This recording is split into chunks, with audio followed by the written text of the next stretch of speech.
Guys, Robert and Ingrid here, and we got two movies we're going to be seeing today. Starting off with Garfield.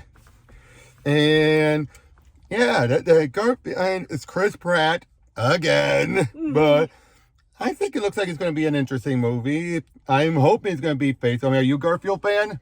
I casually enjoy Garfield. I remember seeing a Garfield movie in theaters years ago, but I couldn't tell you anything I remember. The Bill Murray one, those were not that good, but... Yeah, maybe it's for the best that I don't remember it. Yeah, trust me, those were lousy. But this one, from what I've seen, seems a bit closer to the comics. I understand Jim Davis was more directly involved with this.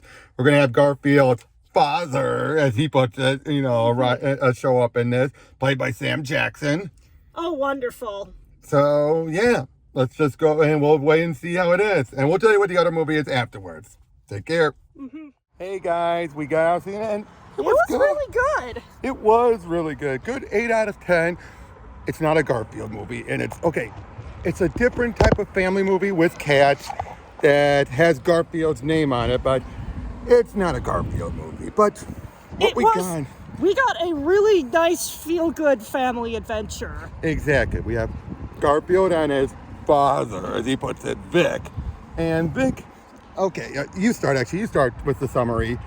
Basically, we get the start of the story of how John adopted Garfield. At least in this universe. At least in this universe, yeah. And it was a case where he was kind of left in a crate after Dad said, hey, I'll be right back. And then he sees John dining in an Italian restaurant. Which, typical Garfield. Yes, and basically, like many cats who get adopted do, inserted himself into the situation. That's how I adopted John. Yes, I do. Odie is the...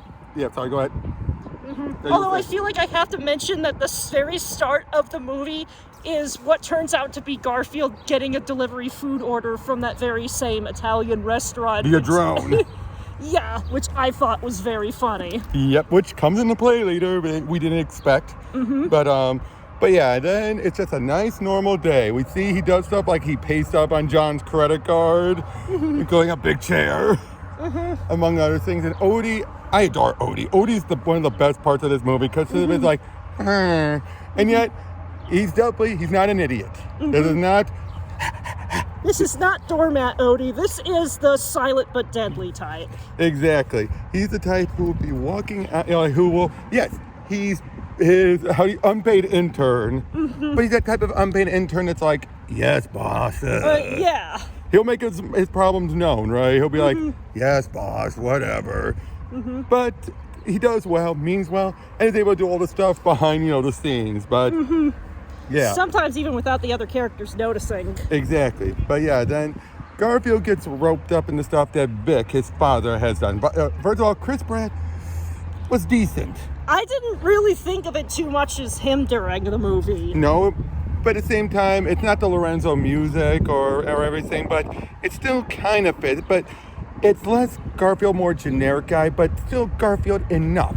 Would you agree with that? Like, it's close enough. Yeah, it's Garfield enough for it to work. But yeah, then we have Sam Jackson as Vic. It's Sam Jackson. I mean, yeah, you know what to expect there. But it's laid back Sam Jackson, which you don't always get that often. You always get the more serious Sam Jackson. No, this is more like, this is more like, hey, Junior, what's up? But yeah, Garfield and Odie get abducted by these two dogs. Did we get their names? I don't think we ever got their names. I was saying, let's go. Folds and Hyper. How about that? Folds and Hyper. I like that. But yeah, they are working for this cat named Jinx, she was a great villain. Great villain. And we didn't realize until partway through she has these mood rings on her that deal with her emotions. I didn't realize there were mood rings until we saw the different colors. Yeah, it was just, at first it was just the red lighting, but then it changed to purple and then to green. It was the green where I realized, wait, is those mood rings? Which is a great way to get some flavor in universe. And she's this kind of prissy Persian-looking cat. Basically, the whole backstory she gave is that she got over to London from London to America in order to become a show cat, except show cat business fell through. Because she got nervous on stage. Apparently she plays a tuba or something. It was like... Yeah, and I mean, I've heard that Persians are a very anxious kind of breed of cat, so that definitely works. Yep. And then when thrown out on the street, she ends up meeting Vic and his gang of cats, and they end up doing heists to steal milk, which is she gets left behind thing. of her own. To be fair, it was her own action. She should have just left that bottle, but nope, got yanked.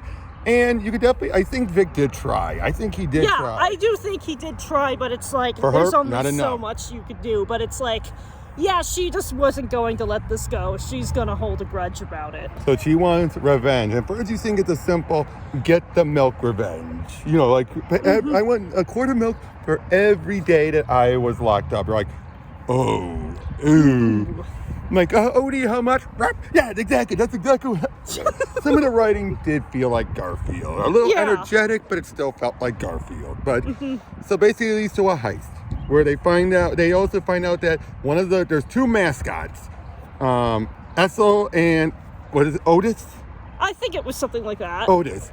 And Otis basically the farm got sold off to a corporation, and they wanted to keep Ethel for the petting zoo. Yeah, because one of them was way more marketable than the other one. Yep, Otis was like, perfect for on the actual, our advertising, but no, stay out.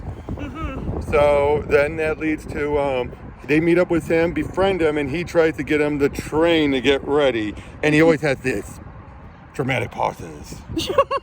Love that running gag. Yeah. And basically then they, but then, thanks to Odie tying them up, we find out what happened with Vic years ago. And it was actually not what Garfield thought and not what I expected. Yeah. I thought he got captured or something. No, as it turns out, he saw him getting adopted by John and then saw the life he left. Before that, remember? He basically ran off to get a little fishy, but then one of the chefs came by and was just yakking on the phone for the whole time.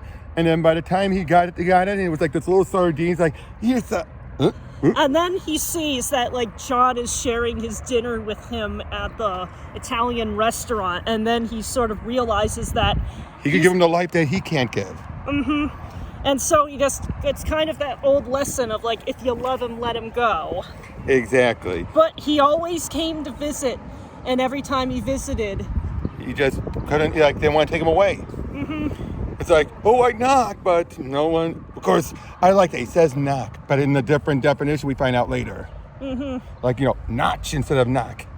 But yeah, then they go through their deal, which leads to some zany action. Stay out of the pine cone. The pine cone represents. Was basically made up like a whole set of code names, and the tokens describe the layout of the place. Oh, and he ends up giving like code names to each one of them. The majestic bullfrog, the curious squirrel, and roadkill. Except roadkill turns out to be a possum playing dead. But I love it. Before he's like, oh yeah, sure, he's really playing since he kissed the truck, and then later like, hey, I'm working here. Like, did you expect it? Not exactly in that way, but it was still funny. I know. I was just like, hey, I'm working here. Like, okay. And one thing I feel like saying is that I totally kind of believe that, like, the dairy place would have gotten taken over like this, because I don't know if you know this, but the U.S. government subsidizes the dairy industries like freaking crazy. So the corporation would want to like, ooh, and having big trucks, big, tankers of milk and everything. But yeah, then it turns out we find out what Jinx's real plan is. She wanted them to get captured. Yeah, she wasn't after the milk at all. She just wanted to set them up in a situation where she was almost certain they were going to get captured, so they could suffer like she did. So that she calls up, and apparently they have this translator to translate the ammo. Now, I know that's been in the works, something like that, but apparently it exists here, and you get this crazy security guard who is not bad, actually. Not a bad person. Yeah, she's just somebody who's very much strict on the rules. And just doing her job. I say that because the ending puts her in a different light. But yeah, so, and again, this movie, every time you think it's going to end, it keeps going, but not in a bad way. Yeah. Basically, then they go through the pine cone, which is the dairy processing plant. And there are a lot of interesting traps in there. Like Garfield jumps onto a thing, and as it turns out, it's going to the cheese shredder. The shredder, like, and then the fondue. Oh, and then we have Odie make a lasso of string cheese. Yeah, I thought that sequence was really creative. But yeah, then they get there and they have but again, that whole bit went longer and shorter than I thought, Yeah. Because, yeah, then they end up having to deal with the security guard, who turned out she's the one who took Otis away from Ethel. Having a bit of a fight, but then it turns out way earlier, Vic noticed that Garfield had a collar, which he wasn't even aware of. Yeah, because it had been lost because he's a bigger cat. But so he knew what was going to happen. He knew, if we get abducted and captured, they'll go to the pound and their owner will come get them. Me? Oh no. I'd be tossed away in the pound. Yeah, so he kind of like lets them get caught and then goes to drive off the milk truck. But then we find out what Jinx's real plan is. But of course, Jinx now has to improvise. Which then leads to them, Garfield getting home, and he finds out from all these other former parts of Vic's crew, which they all kicked him out. He didn't kick them out. They kicked him out. Yeah, because they thought he was really unreliable. And as it turns out, the reason why he was unreliable is he was always going to visit him. Every Sunday, it's family dinner. And he would always watch it, and which goes back to the beginning when you realize. Because remember, it said, like, everything's great. Oh, wait, Mondays. Well, you know why Sunday should just lead to Tuesday. Yeah.